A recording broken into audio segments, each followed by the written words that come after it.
what is the implication of AI within marketing specifically, but across everything that we do in the future of work.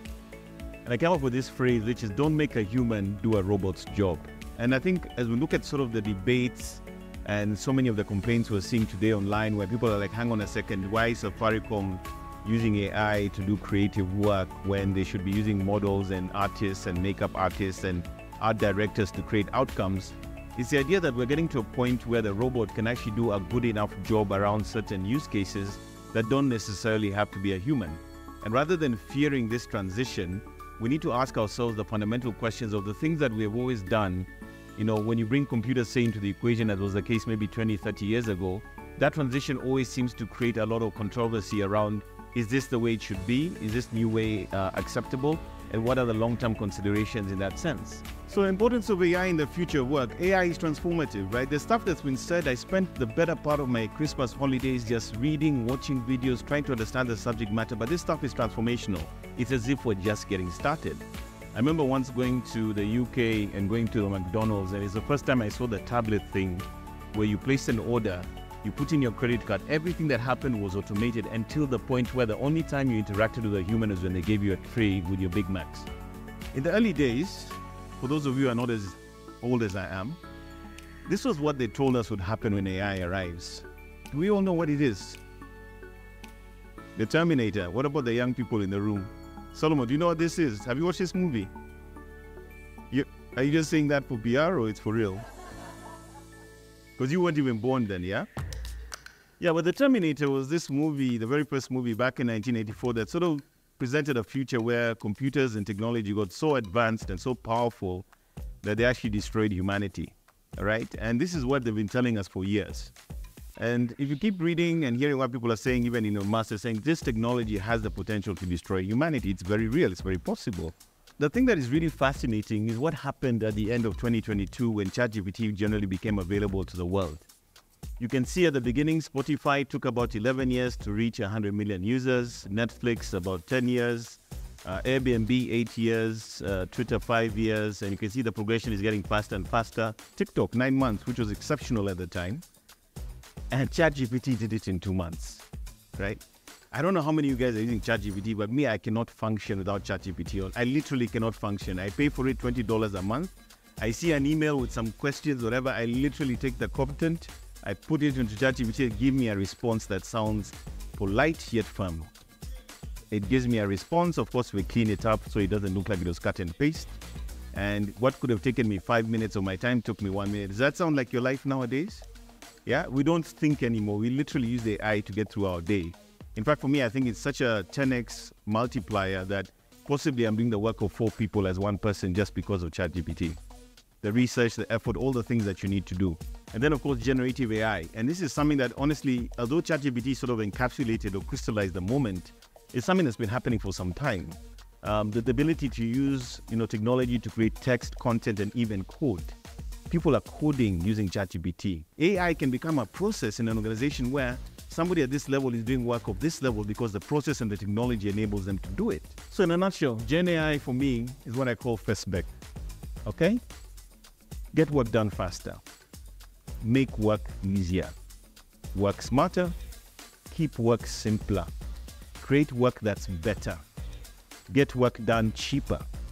First back.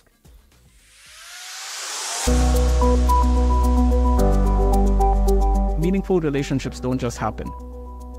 You don't just meet your soulmate and then that's it.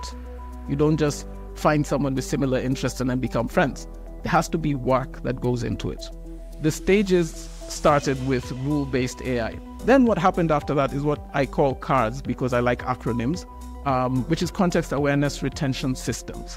Every time you say, hey Siri, or hey Google, or hey Alexa, or hey Cortana, you're talking to something that is context aware. The next thing is domain-specific mastery. Domain-specific mastery is where an AI gets really good at something very complicated. They were built for specific purpose that's more complicated than just context. They had to be able to make decisions.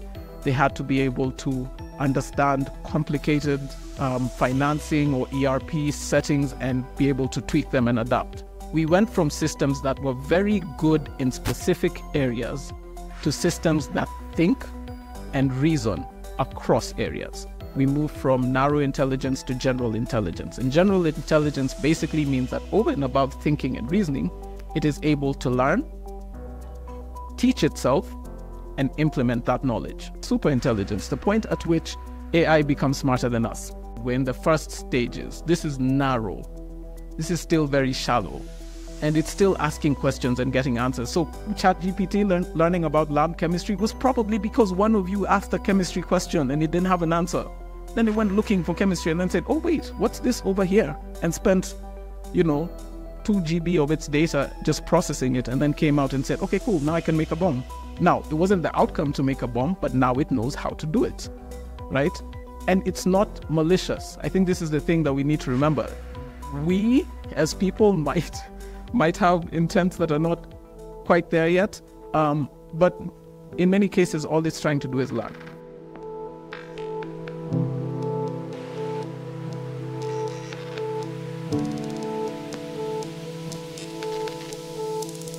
The topic, of course, we are looking at leveraging AI for better insights and engagement. A lot of those insights come from tools that kind of put a bit of space between us and the consumers, right? In terms of building a persona, you don't really have to do field research anymore, like go out there, focus groups and talk to people. You can now just kind of put out a little sampler, or like take sample data from app data and ad data and process these things together. But at some point then you have the customer interaction. And for that customer interaction, how do you make that human touch not get lost, especially when you have predictive capabilities? In as much as we are inputting data, we are prompting the tools to help us derive something, you still need to go back and verify, right? So that's still part of human touch in as much as we're using tools, right? So I think for me, that's how I would answer that. I built a campaign based on AI. I put out my ads. I have flyers running and what have you. And I have people coming through the shop or the cafe to eat the chicken. I want to increase my numbers. I will still have, again, back to human touch, back to tradition. I may still have to place a human somewhere with some samples to draw in more customers. No amount of AI will give you the taste of my chicken, and therefore the human interaction or the human layer must come on. Let's look at something that doesn't necessarily have taste. Let's even look at Safaricom. They may run their campaigns using AI based on data that AI is sifting through. However, they cannot get rid of their customer service department, because you will experience whatever challenges you're going to experience with whatever service that they advertised using AI. So the human touch can never really go away. So I want to complicate these a little bit. Because the very first thing, let's first ask ourselves, even if these are powerful tools giving us insights, where are these insights coming from? They are actually human insights. They have studied you, they have studied the things that you are clicking and everything. So the human face is still there because the insights we are getting are human. They are actually human.